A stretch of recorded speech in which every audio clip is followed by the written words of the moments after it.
Hey guys, and welcome to Future Unfolding. At the beginning of the Eyes of Ira series, you may have remembered that I mentioned there was two other games I tried to start as my puzzle game, and neither of them quite worked out.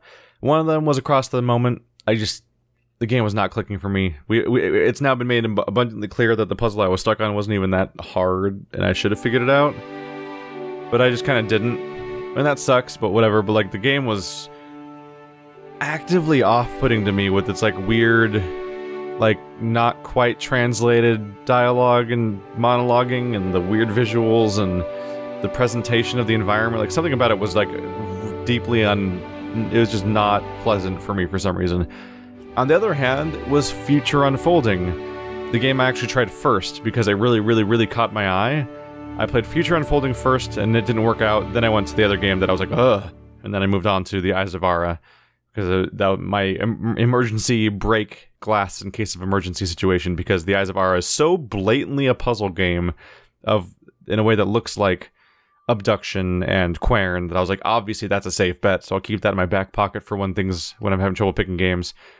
Future Unfolding I picked up because I was like, this looks like it'd be a puzzle game, and the description says it's a puzzle game, and they talk about solving puzzles.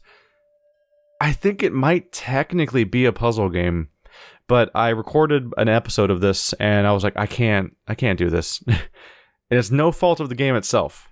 This is not a slight on the game's quality. It is a beautiful, like, what do you call it when you just sit around and think? What's the... Jesus. Not like meditative, but like introspective. I don't know. It's one of those games where you just chill and you zen, and that's like The Witness is one thing, but at least in The Witness I can like keep doing the next thing and stuff like that. But like, I found myself just going silent for large stretches of trying to play this game in the first episode. Like, it's one thing if I'm playing a game for a while and eventually I'm like, I'm running out of things to talk about. Hopefully this game wraps up soon. But it's another thing if in the first episode I'm already like just dead silent and stuff like that. And that's what was happening. Is this game is neat, and I might recommend checking it out. It's beautiful, and you go explore, and you just chill. But it's bad for Let's Playing because I had to chill. I'll start a new game just so we can see it from the beginning. Because yeah, it was too chill. It was too chill for Let's Play. I was so, like, I was ready to just lean back and just sit there in silence and play the game, which I'm not doing again, but still. Look at them visuals. Look at them visuals! It's a pretty game. It's like a painting. Bloom. I'm a little blue person. Which, I teleported here while sitting on the ground, which seems to imply that I got here via some kind of meditation or something. So I can run around, and I can hit the A button to dash, which makes me paint a weird brush stroke around. You can also interact with some things around you. You see, you like that? I pressed B and like dive at this person. Hey look, I'm riding him. Yep. It's a strange video game. Y opens a map, and the map itself looks like a painting, and it just shows where you've been so far, and adds little notes here and there. But it's just, in one episode already, I was like, I can't talk about this game anymore. Like, it's such a nothing. I have to either be podcasting over it or like hanging out with a friend and talking with them while doing it, because like I can't talk about the game for Let's Play. So it got scratched. But that made me realize I can just use it as one of these. So here we are in a Q&A video. So welcome back to Q&A with the side of game. This is episode, I've lost count at this point. This series has actually been going on for a while now in a neat kind of way. So if you want to send your questions in, send them to keithballardquestions@gmail.com. I'm going to be taking the first question now. Charlie the Unicorn asks, can you talk a bit about your relationship between you and your brother, like how your guys' childhood was, and etc. So this will be an interesting one to talk about, because it, a lot of it involves, like, questions of, like, how much to share versus what not to share along the way, because it's, of course, like, family stuff. But, I pretty much never got along with my brother, basically, is the main way of putting at it. Like, so my brother is 2 years younger than me, and we've always had similar interests in video games and so on and so forth. That might have been just like a de facto thing, because we were raised by that our parents were together while we were growing up. My dad ran an upholstery shop and worked very, very, very long days. He was usually gone before we woke up, and then we left for school, and then we'd go to school and be there all day, and then we'd come home from school and get picked up by my mom. I think we'd get picked up from school directly usually, and we would drive directly to my dad's business, where we would then continue our day. I think my mom was usually either running errands or was at the shop, either helping or accompanying my dad in some way. And so, like, he was just there, like, all day, seemingly. And so, even after we finished our long day at school, we would then be at the shop until my dad finished his day of work, which, even though he left seemingly, like, at 5 o'clock in the morning or earlier, he would often still be there well past 5 o'clock at night or something like that, I want to say. Like, sometimes it's just later and later. It was relatively common to be driving home in the dark, even though he drove to work in the dark. My dad's always worked very, very, very hard, probably too hard, for a number of reasons. I eventually, when I was in my adult years and when I was going through college, and also especially during my 1 year between working in college and getting my job at the water board, which led to me moving where I currently am, and led to accidentally me discovering that I could do this full-time in the meantime. During that 1 year between college and my job, it became I especially had a bunch of time to, like, work with my dad at the shop as, like, an apprentice or whatever. And while I was working there, like, I definitely started to become more and more aware that maybe all of his overworking is kind of his fault, because he's bad at time management, and he's bad at saying no, because he always feels like he'll be in trouble if he doesn't take jobs. So he constantly takes all the jobs that he can ever find and says yes to everything and just jams them on the schedule somewhere. And he also underestimates how long things are going to take. That age-old problem that people always have when they have projects, basically, is that, like, it's something you hear about, like, when people have, like, construction work, or when they have, like, somebody's working in terms of, like, programmers. I always have to worry about this. Like, you take everyone's estimations of how long something's going to take, and you're supposed to, like, double it, basically, because it always takes longer. I tried to pose my own solutions a lot of the time, like, for example, in an attempt to make it so he could... We're trying to make it so that he would only work on weekdays, at the very least, and not work on weekends. So one of my ideas was to have him only take jobs for Monday through Thursday and not schedule anything at all on Friday, just ever. And that, because he's so bad at managing his time and scheduling and knowing how long things are going to take, Friday would, of course, always end up being him taking care of all the stuff that he fell behind on throughout the week. And that was my plan. I'm like, I was literally telling him, like, you can use Friday as an overflow buffer because you're always overworked and overplanned. But yeah, this all just speaks to the background detail of important elements of what's going on with my childhood and stuff like that, because we have this dad that's constantly working all the time, and he's always at the shop all the time, and, like, to the point where, like, even as an adult, like, I have a much stronger idea of my mom's personality and how to talk to her as a human being than I do of my dad, who I technically have spent significantly more time with, just because, like, so much of his life has ultimately been defined by his constant work over all else. By the way, you can kind of see right now how I had trouble playing this game for a Let's Play, because look at how much you just, like, while you're exploring, it just becomes, like, an ocean of crap. It's so pretty, and I could just chill out and play this game for hours, but I'm not doing a Let's Play of it.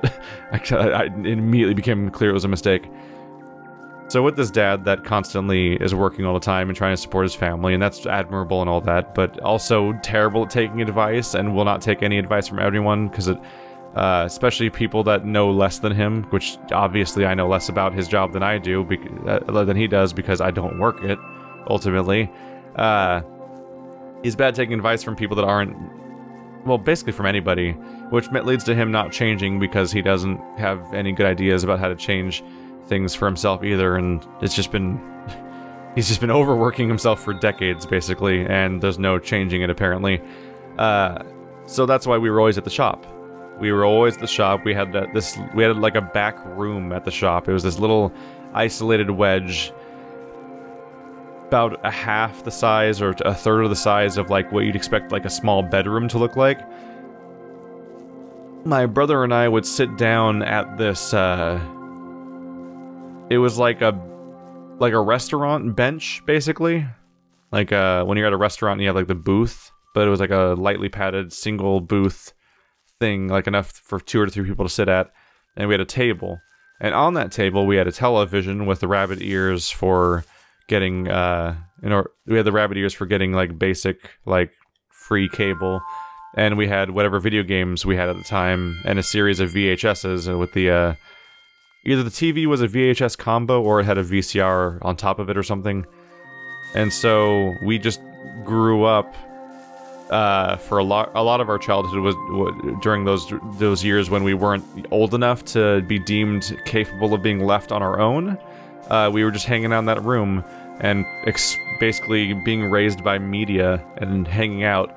So we'd get home and we'd watch KQCA 58 usually, which not home. We'd get to the shop, I mean, and when we'd be arriving there after work, we'd be watching like something like KQCA 58 and stuff like that. That'd be like Animaniacs. Honestly, I don't remember anything besides Animaniacs, but stuff that was in that block at the time. So I would have seen a lot of that. And if we continued watching television all day, which was often not the case, but if we did, usually 5 o'clock sharp was when it stopped being children's programming and started being adult programming, which meant Star Trek hour. A full hour of Star Trek The Next Generation every afternoon.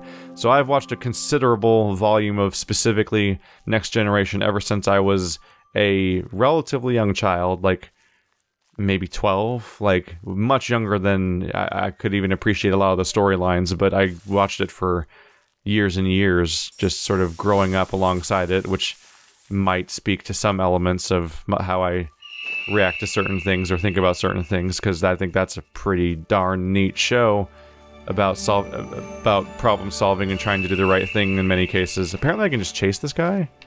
Maybe I'll try doing that. After that was like, I remember there being a series of different shows that might come up over the course of the night, including Third Rock from the Sun, The Simpsons, Frasier, and a few other things. If we were lucky and my dad got off work at a decent time, we would end up going, we'd end up hanging out in the room. They're inside of each other, that's terrifying.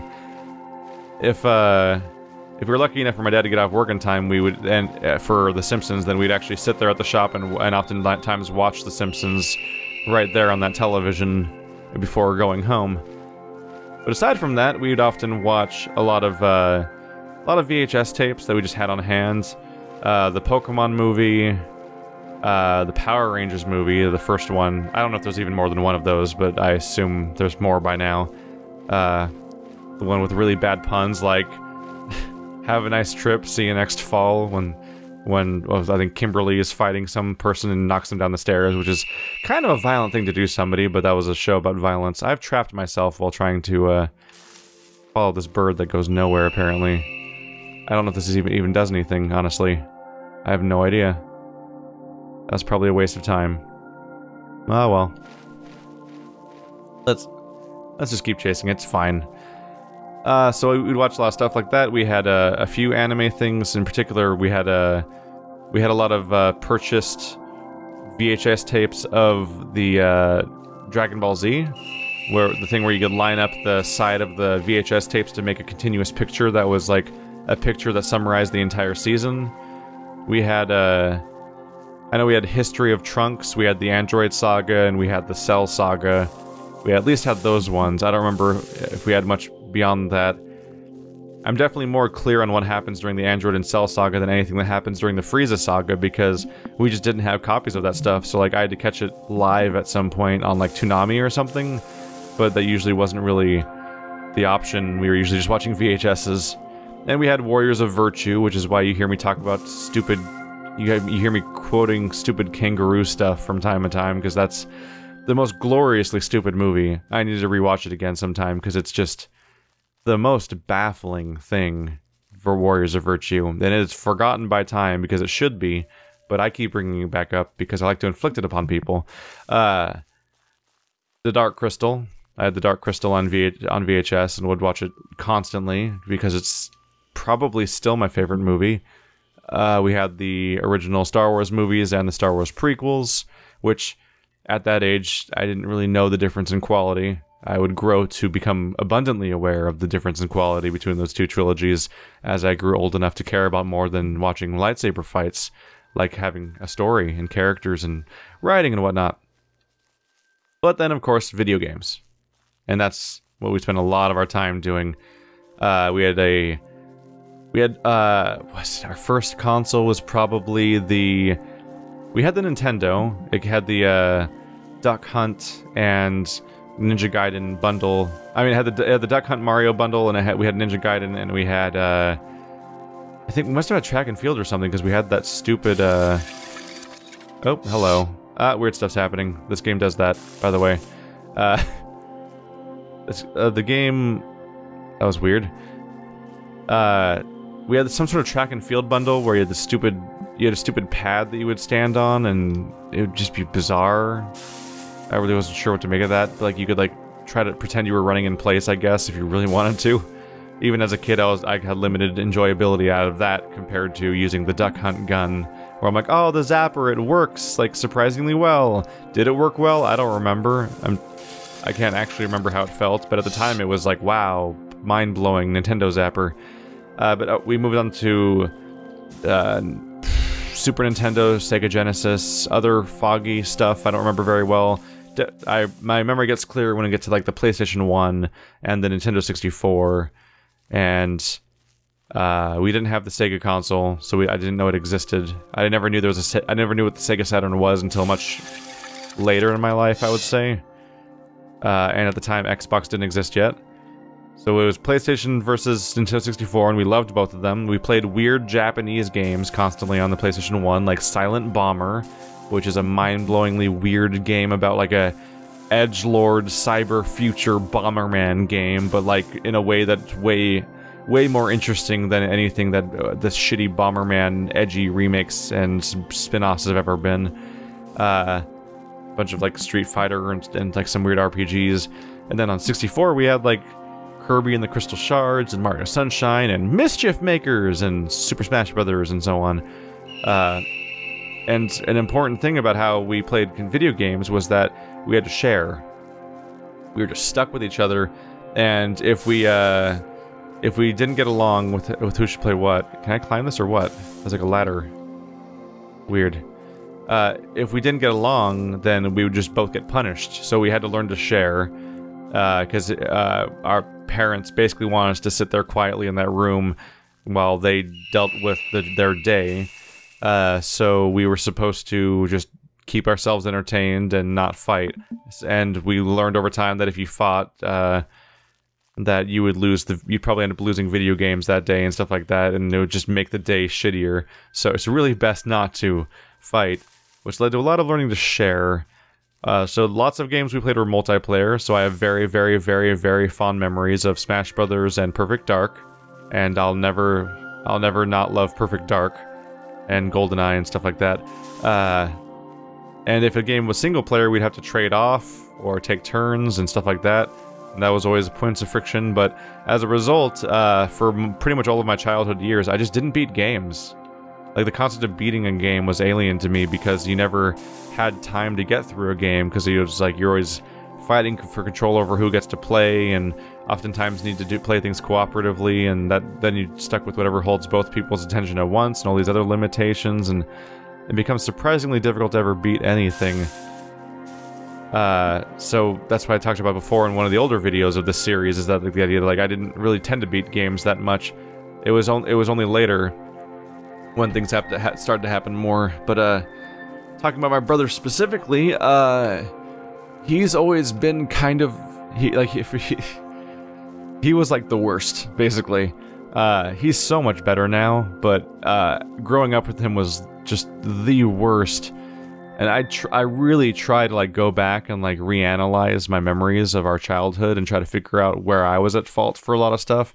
Because I'm sure I've instigated my fair of shit because I was also a kid. And kids suck and teenagers suck because they're talking about an era of being alive where your brain has not fully developed the part of it that's supposed to control empathy. So like you literally are incapable of empathizing with people, which means you are the worst human being ever, which is all human beings when they're young. I hate young people. They're the worst. Like, if you're watching this and you're like 12 to 14 or something, like, you probably hurt people around you without ever fully realizing what you're doing to them.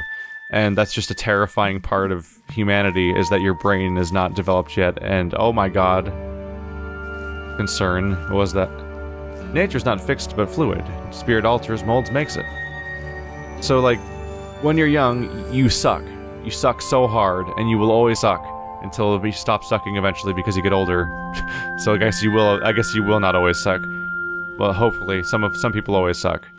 But not everyone has to always suck. And it's just a biological fact, like your brain fails to empathize correctly at younger ages, and so you won't even fully understand how you're screwing with people. And so as an adult, I try to go back and think about interactions with my brother and try to figure out how much was going wrong or what I did wrong. But the problem is your brain retroactively interprets all of that information based on how you felt at the time. So even if my brain is now better developed and I can process this kind of stuff better, it's already pre-processed and filtered through that old stupid brain. And so I can never truly ever know how much I was or was not an instigator in conflicts with my brother that would just happen constantly. As far as sibling fights go, with me and my brother, they were fine. They're fine. There's nothing severe about them is the main thing. Like, some people do truly awful things to each other and really hurt each other and scar each other emotionally and physically, and in some ways even like ruin each other's lives and create constant long-term rifts that could be damaging forever and so on. Nah, none of that stuff. Just constant fighting. just not getting along. That was really all it was. Like, we would just fight all the time about anything, period, and for no real end, and that's just what our life was. I have no idea where I'm going. This is a different map than it was last time, and it's not working out for me right now. I guess I'll just try going through some trees. The last one, when I played last time, I guess it must reseed and re-randomize the map, because last time I played this, it felt way more or less, it felt way less, like, weirdly dead-endy as this game has so far. So I have some evidence to go towards the idea that my brother was kind of just being the worst. Because I've always been really mellow and chill by comparison, and biting, definitely. Our family's always been, like, brutally honest, basically.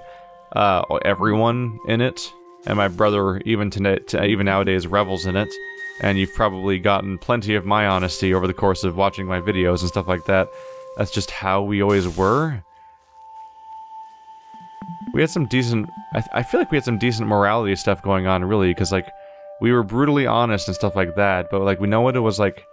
And, like, and swearing was, like, not that big of a deal, even though people... Like, I encounter people on the internet that, like, freak out about that shit, and I'm like, I don't understand. I just don't understand, like, why you give these words so much power. That should not matter. But, yeah, the honesty was always a thing. And,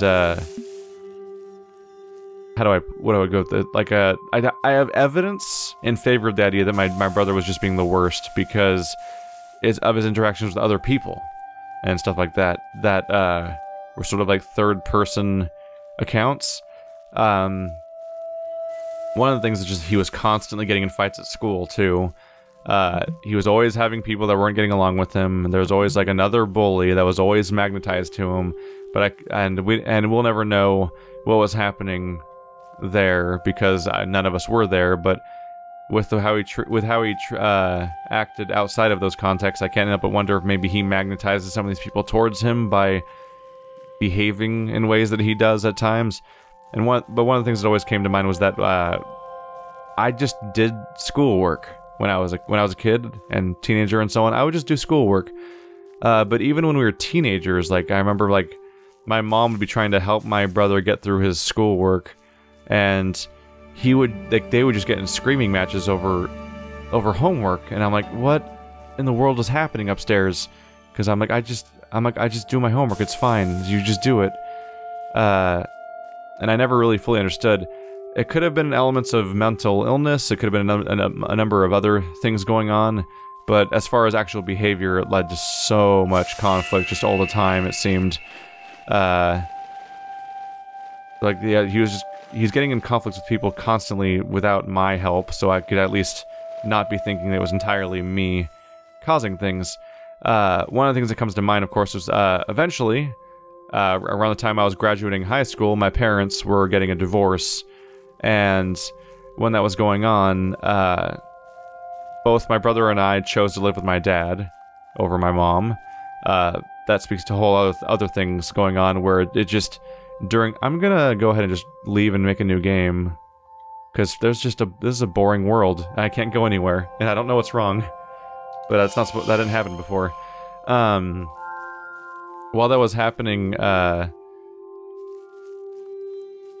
my dad always seemed like the victim, and my mom seemed like she was doing everything wrong, and it would only be as I grew to witness the experience more and more as I got older and get more perspective that I grew to realize that maybe that wasn't the case, and that sometimes people just kind of play the victim, not even necessarily intentionally, but they just kind of victimize themselves when really it shouldn't, when really the conflict is much more equal than they frame it along the way. People kind of, sometimes people act like things are happening to them when really they're just as equally responsible for what's going on as the other person in the situation. So I was probably unfairly cruel to my mom for a while because of how she came off during the divorce when really she wasn't doing anything better or worse than the other party, just not acting as much as a victim about the whole thing. Hey, it's the giant wolf thing from before. Is it gonna kill me or what? Nope. It may seem unlikely to you, but the first masters of this place were the rabbits. But when we... Oh. They were the early settlers in this ground. They found plenty of food, they planted trees, and they multiplied. There's this much story in this game? Oh, there it goes. That stuff's happening again. I think if I scroll around enough, I might be able to see the rest of the world I was in before. Or not. So we started off both living with my, dad, and over time, my dad couldn't deal with my brother anymore, because he was just too much of a pain in the ass all the time, always causing conflicts, always just being unreasonable about things. Like a not terrible example of the way he's behaved before is like he would feel no obligation about the idea of like other people buying things for him in a number of ways. Like one thing was like if we were going to the movies, like we were going to go see the movie Watchmen in theaters, for example, and we had already bought the tickets. He had already said yes to doing it, and we were getting our friends together that were all going to go, and then he would just be like, "No, I'm going to play World of Warcraft today," because he was so hooked to World of Warcraft growing up that he would do it at the cost of anything else. So like he would refuse to go to things that he'd even said he was already going to go to, that people already paid for, just so he could sit there and play WoW. Not even like raiding or anything, but just like just not go. And like he would just shirk these things he'd already agreed to do. And it gets worse when it starts being like concerts and even more expensive things, where it's like, yeah, we're gonna go see Jane's Addiction and Street Sweeper Social Club and 9 Inch Nails, which was that was a great concert, by the way. And wow, I think I just got killed by a snake. How many weird... I think I got killed by a snake and then turned into a tree. Yep, there he is again. This is the weirdest game. There's so many weird discoveries to make. I recommend checking this game out if it intrigues you. It's so bizarre. I just can't do a series on it, I don't think. Is he destroying the forest? What's going on in there? It's like, at one point we're going to that crazy concert that some of you were like, well, that sounds like a great concert, I'm psyched. For 9 Inch Nails and Jane's Addiction. Street Super Social Club, for those who don't know, is Tom Morello's, one of Tom Morello's bands. Tom Morello being the guitarist from Rage Against the Machine. So it was a weird experimental, like, micro band that people wouldn't really necessarily know about, but there it was. How do I make this thing stop trying to kill me? Or even figure out where to go next? I don't even know what's happening right now, honestly. This was not as confusing when I was playing it before. Oh, he destroys stuff. That might be useful. So yeah, we saw it was Tom Morello and Jane's Addiction and 9 Inch Nails all in one concert, and he said he was gonna go, and we bought tickets, and we planned it for weeks, and he just didn't go.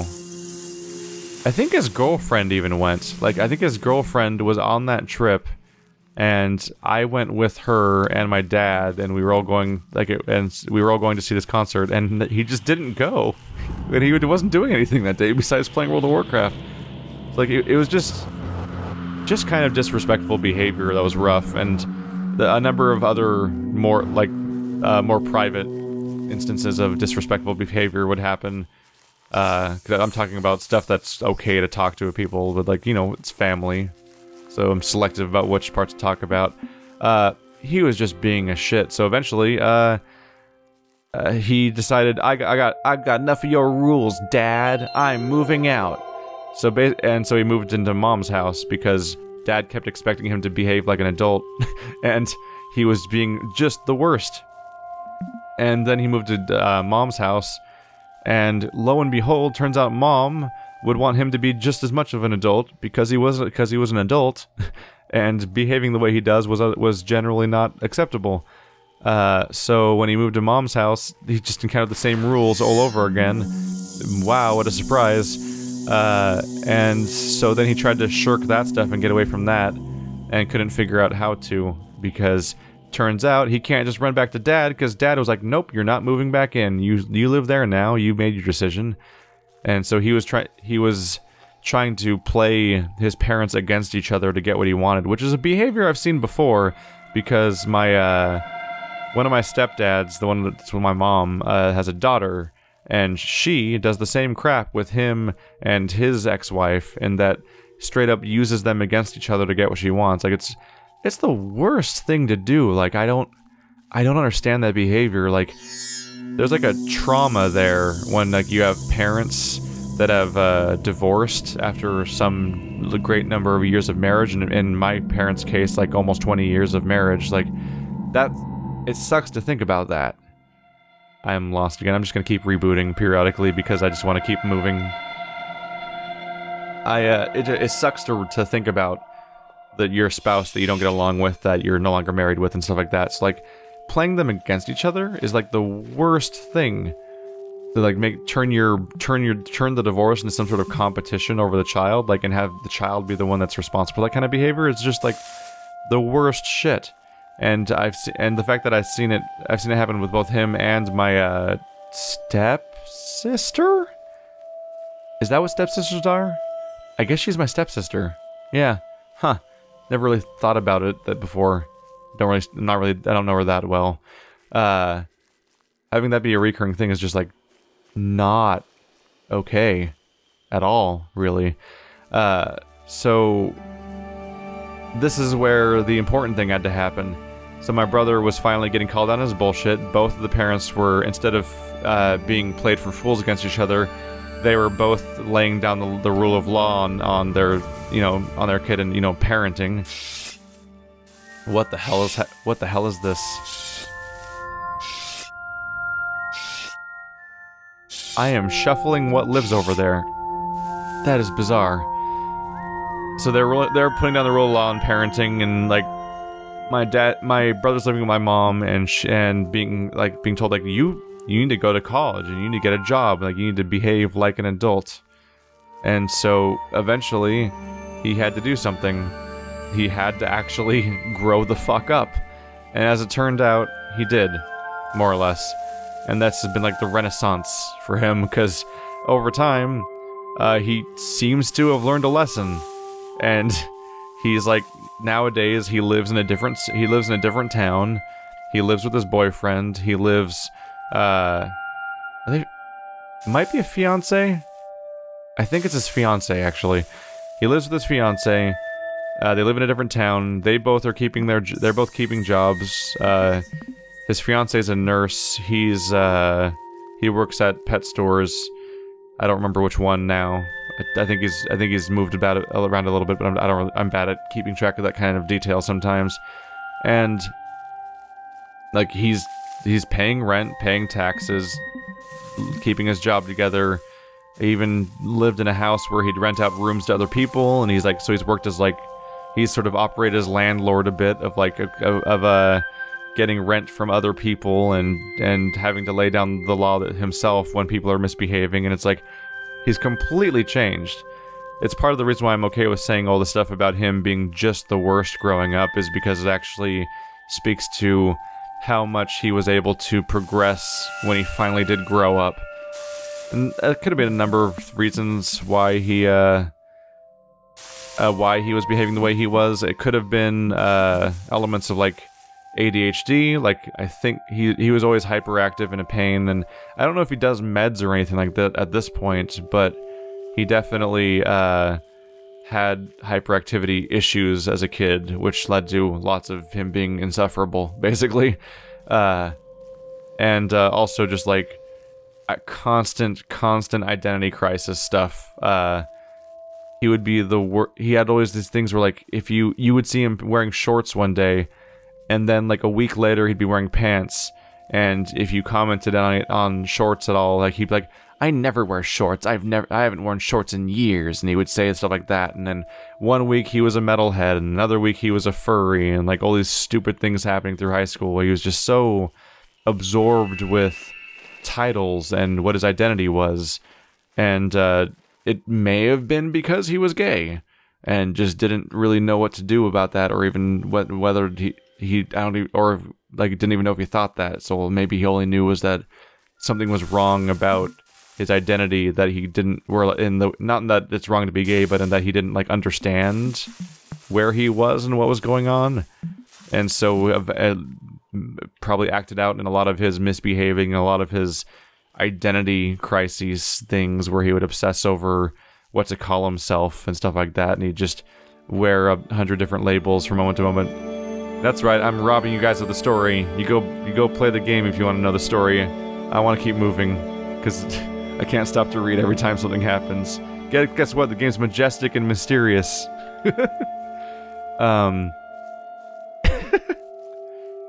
Yeah, he really grew up.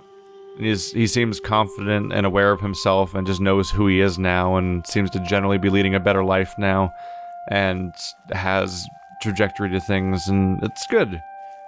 Where do I even want to go with this at this point? Which at this point, maybe the entire video will just be this question, but it's a long question, and also I gotta ring some of these out, because by the way, I laid down the rule of law about the whole, like, not answering questions anymore when you guys are just like, will you play this game? Will you play this game? Will you play this game? Will you play this game? Because I don't want to answer the same question over and over again for the rest of the series, because at some point the will you play this game thing is the same question over and over again. That, I went through and filtered those out, and that was like half of the remaining questions, so this list just got shorter. Yeah, things are going out all right now. He used to be someone that I couldn't stand being around and didn't like the company of, and just dealt with because I mostly had to, because we were living in close quarters with each other all the time. And that was probably part of the problem too. And nowadays I see him once every couple of months, basically, and we get along just fine, and it's just, everyone's adults now, and shit got figured out. I'm just happy that we got through all of that without scarring each other and stuff like that, because a lot of people have very negative memories of their siblings that they'll never forgive them for, and a lot of family stuff goes into some truly dark territory that I won't really get into, but like horrible things happen to a lot of people that can't ever be forgiven. And no, I've we have boring problems. We have a sibling with identity problems and hyperactivity, and parents that grew apart from each other and fought for a while, then divorced and went their separate ways in lives, and maybe there's bitterment and whatnot and stuff like that, but ultimately, it's just normal. Nobody, like, assaulted anyone or, like, had some big, like, dramatic Hollywood moment, like, catching people cheating and, like, taking a tire iron to, like, the car, or any dramatics. It's just normal relationships of waxing and waning and so on, and then time fading away the impact of memories as things go on, and you just find yourself in a new context. And so now I'm just in the context of being somebody who gets to choose which of my parents I want to visit during the visit your parent times of the year and stuff like that, because there's two of them and they don't get along at all. They really just don't get along still, and so you just don't put them together and all that stuff. That's straightforward. Going back to video games, though, I talked before about how we never finished anything. There was a divergent...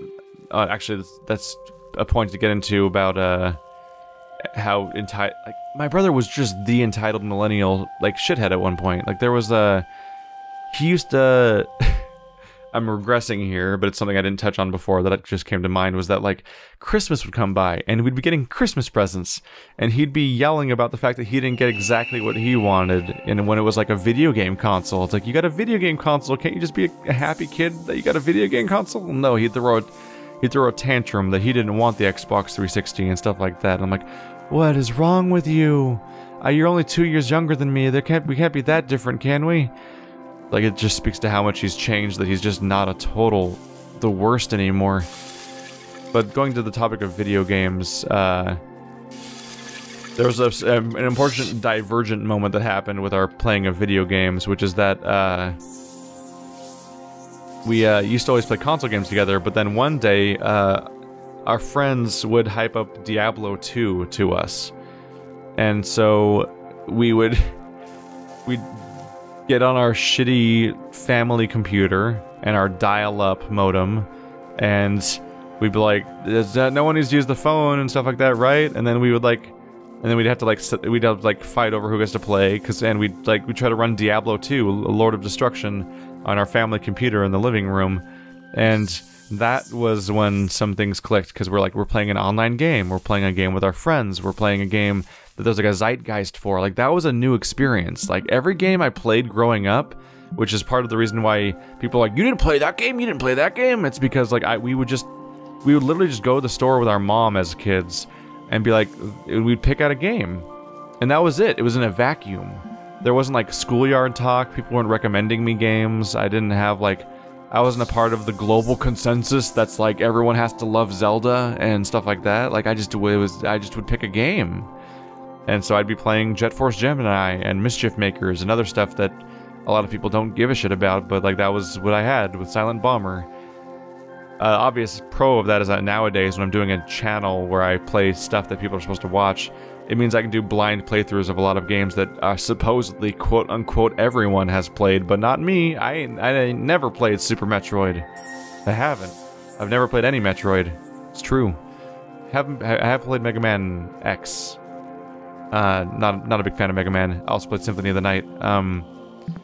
By the way, Symphony of the Night, talking about positive memories with my brother, is that my brother and I used to play Symphony of the Night so often, but we had our weird habit of starting games from the beginning whenever we played them constantly. Is that we had the monologue at the beginning of the game memorized. Oh, die, monster! You don't belong in this world. It is not by my... Like, was it? It's like... shit. It is not by my hand that I am once again given life. I was brought here by humans who wish to pay me tribute. Tribute? You steal men's souls and make them your slaves. The same could be said of any religion. It's like, your words are as empty as your soul, and so on and so forth.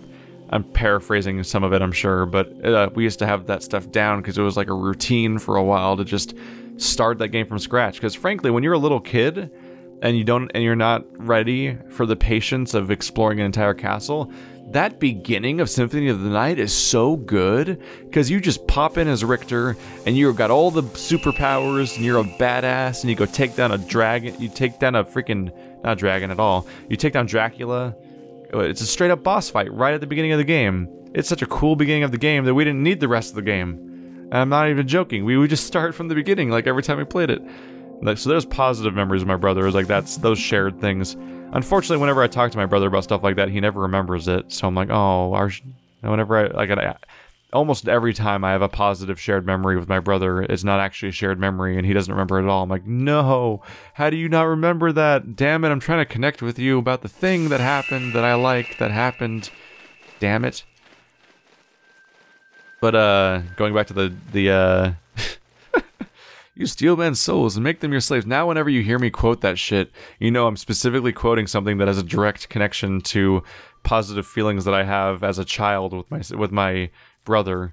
It's like you have context now of like the exact positive familial nostalgic origins of why I quote that freaking speech sometimes, because it goes beyond just being the Symphony of the Night speech for me.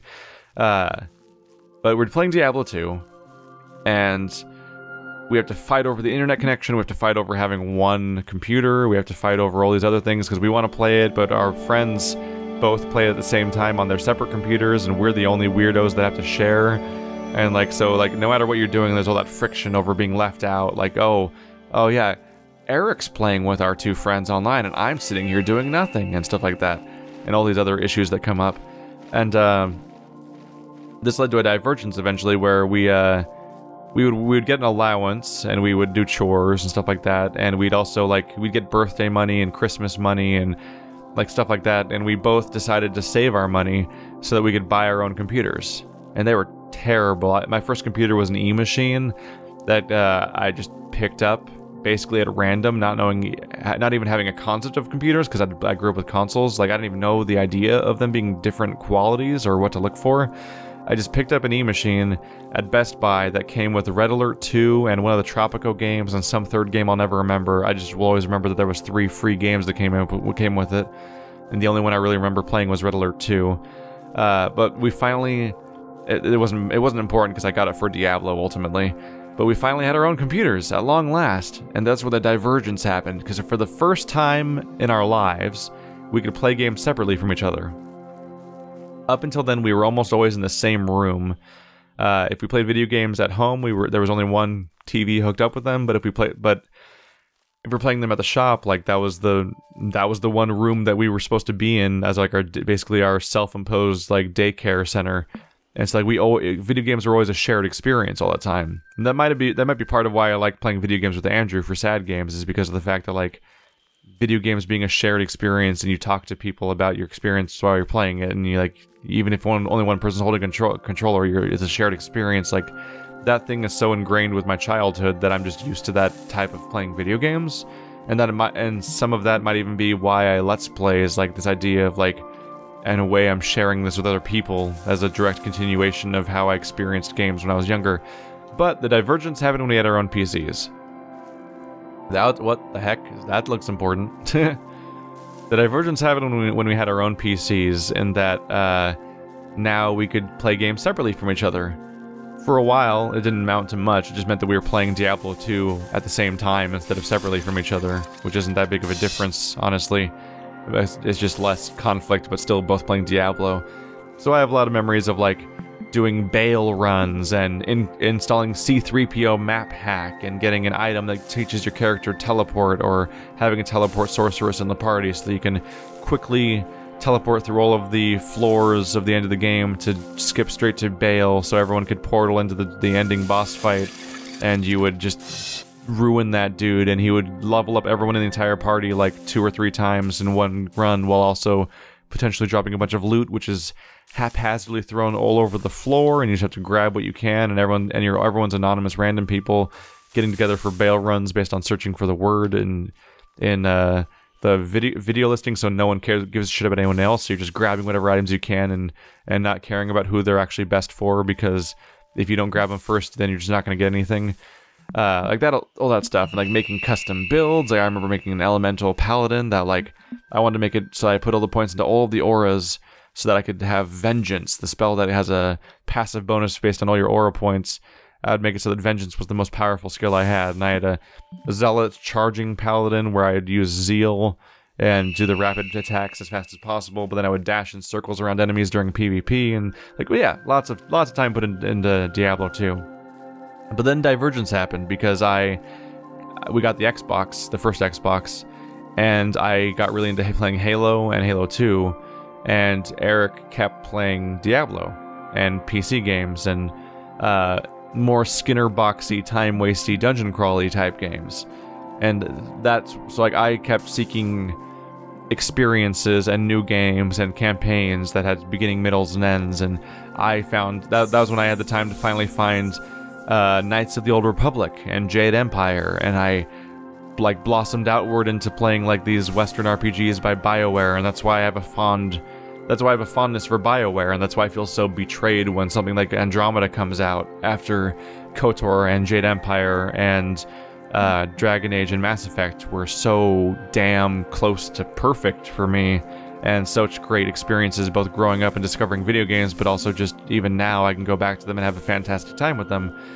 I'm discovering that stuff, and then I finally got hooked to a multiplayer game for the first and maybe last time, which is that I played Diablo, I played Halo 2 online against people on the internet, like, constantly for like a year. Like, I played it every day, and I was hooked to it, and I loved that game, and it was a fantastic experience. Like, I hit the point that Warcraft players hit, where you stop playing the game, where you stop playing the game competitively, and when you're playing online, you start just playing the weird crap, like tower defense and Dota and all that stuff. Like, for me, I was getting together in lobbies with people where you would just try to break the maps. Like, you would be like, I'm gonna bunny hop out of the map, and we're gonna do these tricks. Like, you can, like, if you aim at somebody with a rocket launcher, it makes the reticle red even though they're really far away, and then you switch the sword fast enough while pulling the trigger, and you end up doing a lock-on charge towards the person, even though the lock-on is supposed to only have a range of like maybe 10 feet, but then when you do it via the rocket lock-on, you can do it for like hundreds and hundreds and hundreds of feet, which amounts to you basically flying across the map in an impossible manner, and you start breaking things. You go past invisible walls, you go out of bounds in the map, and you start deconstructing how the game's supposed to work and where you're allowed to go, and see what these weird unfinished out-of-bounds chunks of map look like, and you're exploring stuff that's not meant to be explored. And like, I got so far into the game that I was doing that stuff instead of playing it at some point, because that was so alluring, and that probably speaks to some elements of what I like about other games, that I was doing that stuff so much in the first place. By the way, Halo 2 had a great community, because I hate when a game is just like, play our very controlled scenario and that's it. I think, is Overwatch like that? I forget what games are like that, but a lot of multiplayer games are literally just like, there's ranked and unranked, but ultimately you're just going into matchmaking with people. You can maybe have a team of people that are on your team preemptively, but ultimately you're just playing the modes the designers made for you and nothing else. In Halo, you could be like, we're gonna play zombies. Like, back when zombies wasn't actually a mode yet, because it was a game where you'd be like, alright, one team make yourself red, one team make yourself green. The green people, the red people are humans, the green people are zombies. Red people use shotguns, green people use swords. Everyone technically had a sword and a shotgun, because that's how modes worked, is you'd make those your two starting items. And you had to manually swap to the correct weapon for your team. And if you were playing as a human, which was everybody except for one person usually, you're just holding off as long as possible, shooting every zombie with a shotgun. And the shotgun was really tense because it was a close-range weapon, but it was longer range than the sword. And so you're just holding up and shouting out orders, and everyone's guarding different directions and trying to be aware of any threats coming their way. Meanwhile, the one other person's playing as the zombie. And like infinitely respawning over and over again, just trying to kill them. And if you get killed by the zombie with a sword, then you are forced to then, you have to pause the game on your end, which doesn't pause everyone's game, but just, I could bring up the pause menu, I mean, and you need to switch teams to the green team. Then when you switch to the green team, you need to switch the sword, and you are now one of the zombies. And that's how it worked. is that you would keep going until only one human was left, and that was the winner. But then, of course, everyone would still keep playing because they wanted to kill that last human. So everyone would die and turn to zombies ultimately, but the last human was considered the winner, even though they eventually die anyway. And like that kind of stuff's great. And then Griffball was invented by Rooster Teeth, where you'd get hammers and go into this big custom-made like rugby arena, basically, and you'd play a sport inside of Halo. Like a lot of these custom modes that have become standard modes for Halo, like Griffball and Zombies and SWAT and stuff like that, were all there because people made those modes first by just playing them in custom matches. That's the value of the custom match. I think that's why a lot of people bemoan the fall of the popularity of Team Fortress 2, is because in Team Fortress 2 you just like you open a server and you can create all the rules to it, and people get together with a community of people and they decide what the game is, basically, as opposed to playing a canned experience over and over again, which a lot of modern competitive games just have an exact experience, and all you can do is enter matchmaking and just see what happens, and the control isn't there to make those kinds of interesting experiences necessarily happen all the time. It varies. I'm a little detached, so I'll admit wrong if I'm wrong, but I'm just pointing out that I've seen people complain about that gap, and I can empathize with it because I have such a direct connection with Halo 2 specifically, and how that was the game quickly stopped being about the game's built-in modes and instead all the experiences that could be brought from it outside of that. But speaking to the thing that I keep hinting at, this divergence, is that, yeah, like I kept playing. I went to console games, but not always console games. But like eventually, like we played World of Warcraft for years, and I became a raider in World of Warcraft for a guild, and like, oh man, boy oh boy, that's a whole thing to get into, where like that thing where it's like your full-time job, practically. Like, I would go to college, and then I'd get home, I'd work at my dad's shop for a few hours, then I'd rush to my actual home to then try to freaking, I think this game's just dead ends again. This is weird. The game felt so much more explorable the first time I played it than now. It goes for a while in some of these directions. Yeah, I used to go... God, this is another divergence from talking about the actual... It's another distraction from talking about what I keep trying to talk about, but I'll go into it anyway, which is that I used to... one summer, me and my friends all got together and we're like, let's all play... we're all independently hooked to World of Warcraft already, but then one day we decided to all get together on a specific server and make new characters together for a shared experience. Kind of like how my World of Warcraft series is me and Shell and Wander starting characters together to play in parallel with each other. Like, I think that's a really cool way to play the game. But when we hit max level, Burning Crusade came out, so we played through Burning Crusade, and then I became a raider in Burning Crusade, and man, yeah, like I'd go to college in a different city, an hour away, and then I'd go to my dad's shop afterwards because I needed to work so I could afford like gas money so I could go to college and stuff like that. And I would then come home finally at the end of the day, and I would play World of Warcraft like just for hours because I would be in a raid, and it's like that's a whole like thing where you're like it's cool because it feels like a community thing where you feel like you're like belong with this group of people and they all like need you to do the thing and so on, but it's also like a gargantuan time-consuming obligation that devours your day, and it felt like I was working like a full-time job in addition to going to school at that point for a video game, which is ridiculous.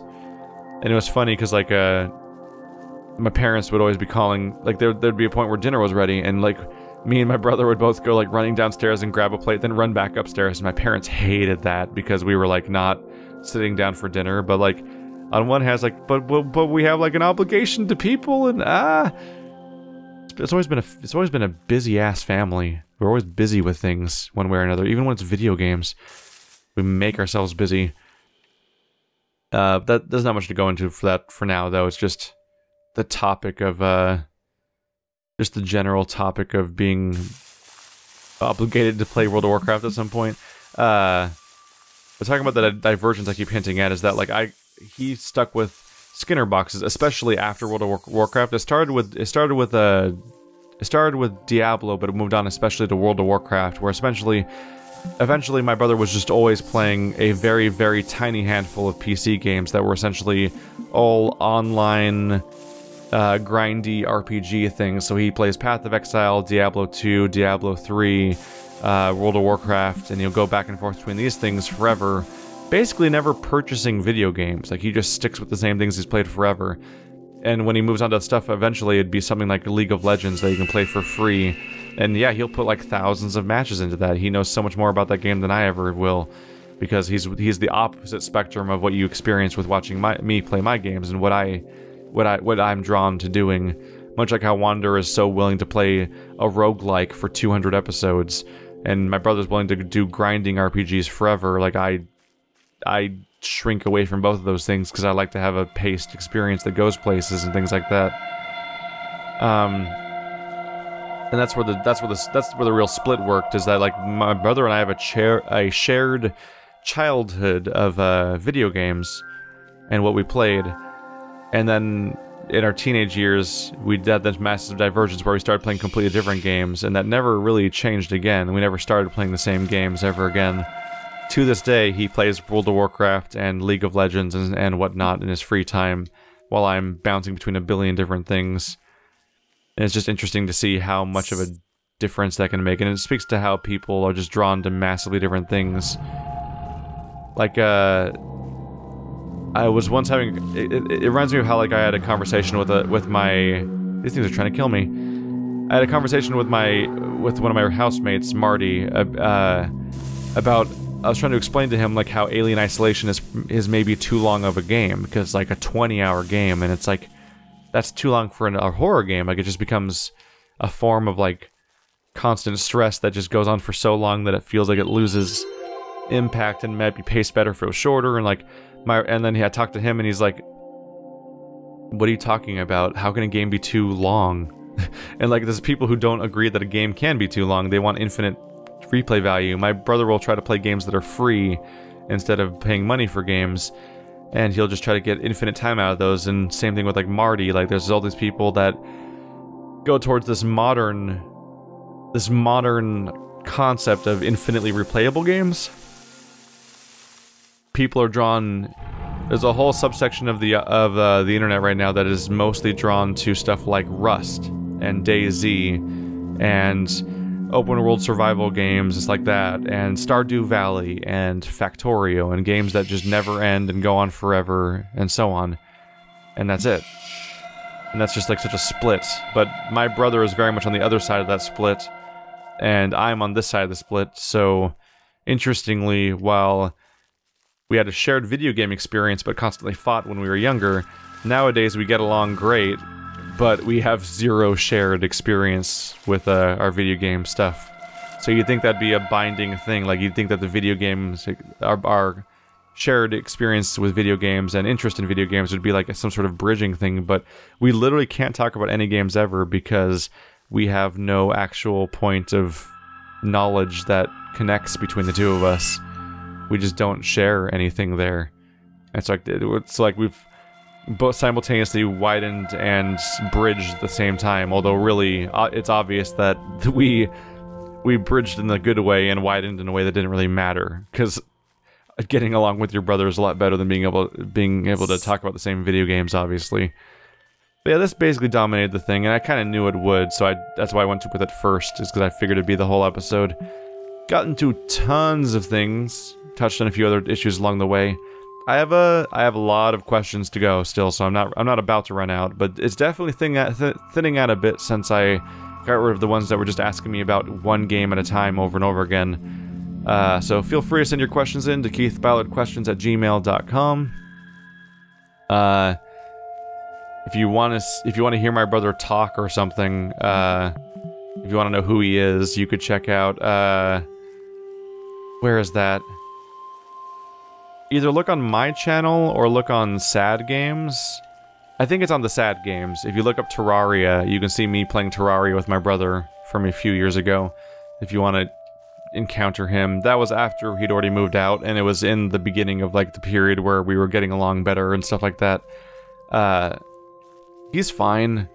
I don't want to paint him in a bad light, but we're talking about childhoods, and I think a lot of people have... I wanted to be honest about this because I think a lot of people have these shared experiences where a lot of us grow and figure out how to deal with our siblings, and we grow as people and they grow as people and so on. But when we were younger, a lot of us resented them, depending on what the exact relationship was. And I feel like sharing this kind of stuff helps some people get through stuff like this, because some of you people are in the period of time I'm talking about in the past tense, and it does change. People grow. I mean, if you don't get along with your parent, if you don't get along with family members of your family, family members of your family, bam, good sentence. If you don't get along with your family members right now, and you are in your early teens, for example, it can get better. I won't just say it gets better, like how people say that popular phrase. I mean, I know you're supposed to say that because it's optimistic to say that it will get better as a promise to everybody, but that's not how life works. There's no guarantees like that bullshit, and I think while it helps some people, it rings false for other people and almost is like overly patronizing at that point. But it can get better, and that's both because they get better and you get better.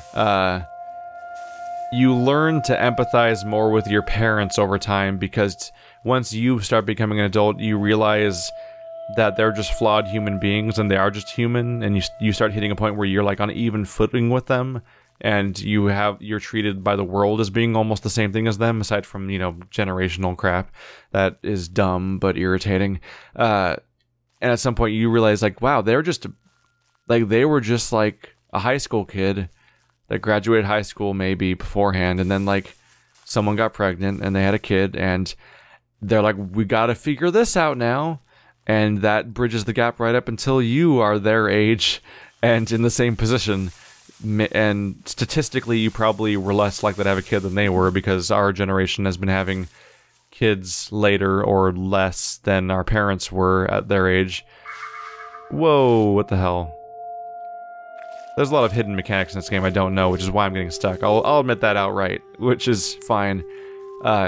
This is an interesting game to just roam around in. I recommend it.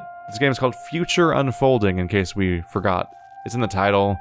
There's probably a purchase link in the description if you want to go find it on Steam. It's neat.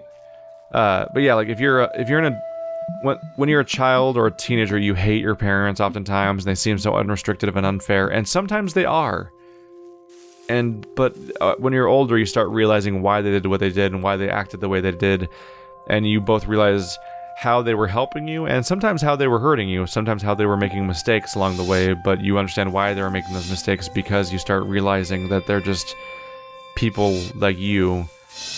It's a really bizarre experience to hit the point where you've realized that you are now the age your parents were when they had you, and think about whether or not you even have the capability of handling the situation that they apparently did have to handle, because they got you here one way or another.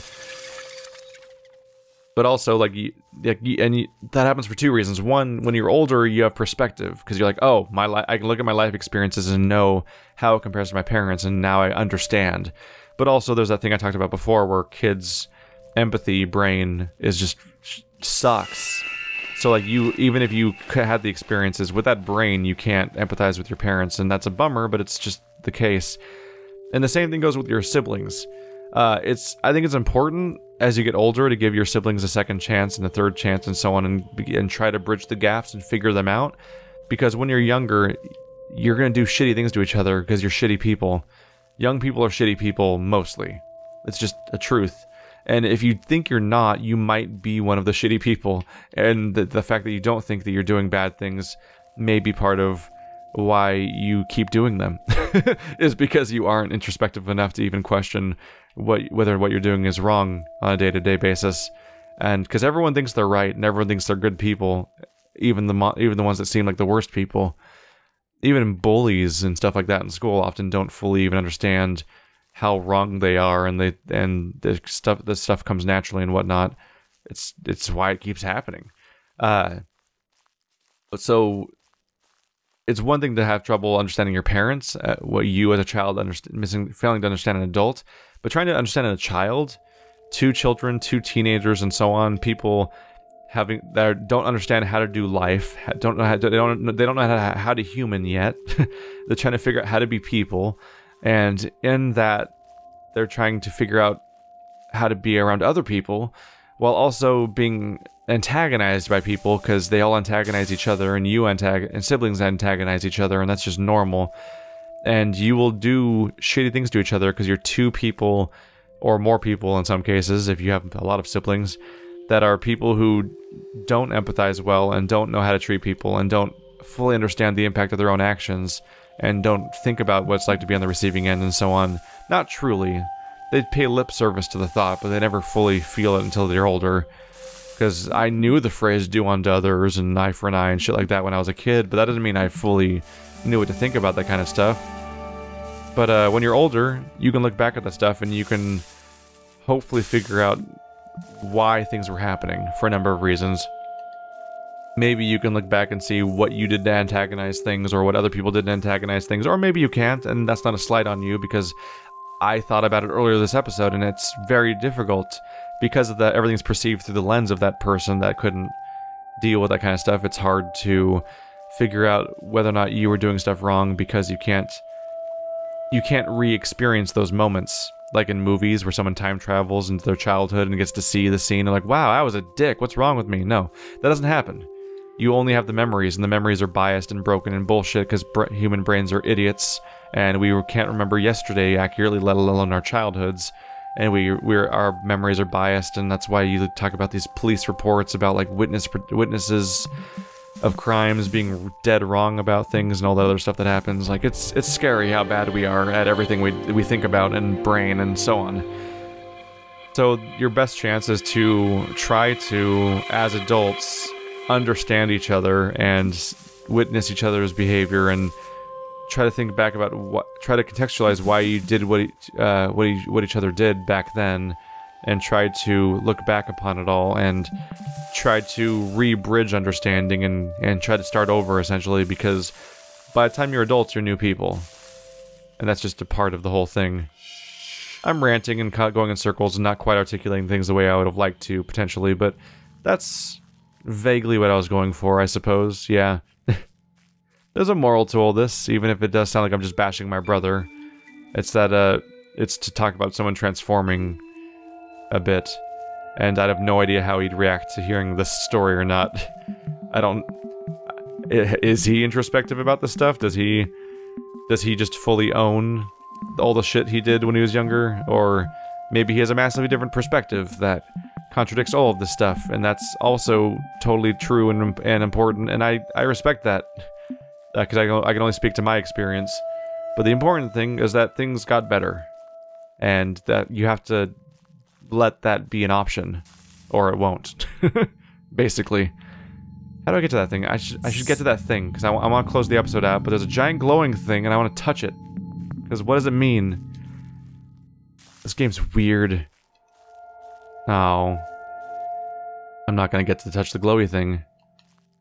Welp. I don't really understand how this game works, to be honest. It's fine.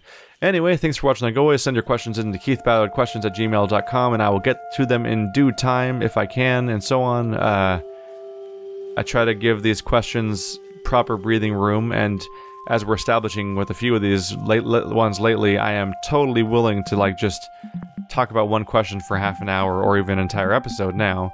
If there's enough there. I try to just finish my thoughts and all relating thoughts and so on, as opposed to worrying about how many questions I can fit into an episode. Like I just give it the full thought, and I want to fully answer it so that I don't need to revisit it potentially, and also so that the answer is honest and complete and so on, which is not always easy, but I try, and it's not always easy to fully remember everything you said and whether or not you covered everything you want to, but that's where we are. Send your questions to keithballardquestions@gmail.com. It's the thing that's on the screen for the entire Q&A, unless I forget to put it on there. There's a reminder of what the email address is there, and then also there's apparently I made a constellation, so that's neat. And I'll get to your questions in due time. If I don't get to your question for a few weeks or a month, generally that's not because I skipped it or anything. it's generally because I do some of these questions out of order, but also just like I give them breathing room, so sometimes it takes a long time. But do send your questions in if you have any in mind, because if you don't, eventually I may just run out, and then, well, I guess there just won't be any more episodes for a bit, I guess. Can't do a Q&A series without questions to answer, unless I just have a vlog topic I feel like going on about. I think I just beat the first world. I think I did. That's a really bright color contrast right there. So anyway, this was future... Oh, it just quit out. I thought I was going to go back to the title screen. No, it's quit out. Alright, that's it. Rambling over. See you next week. Bye.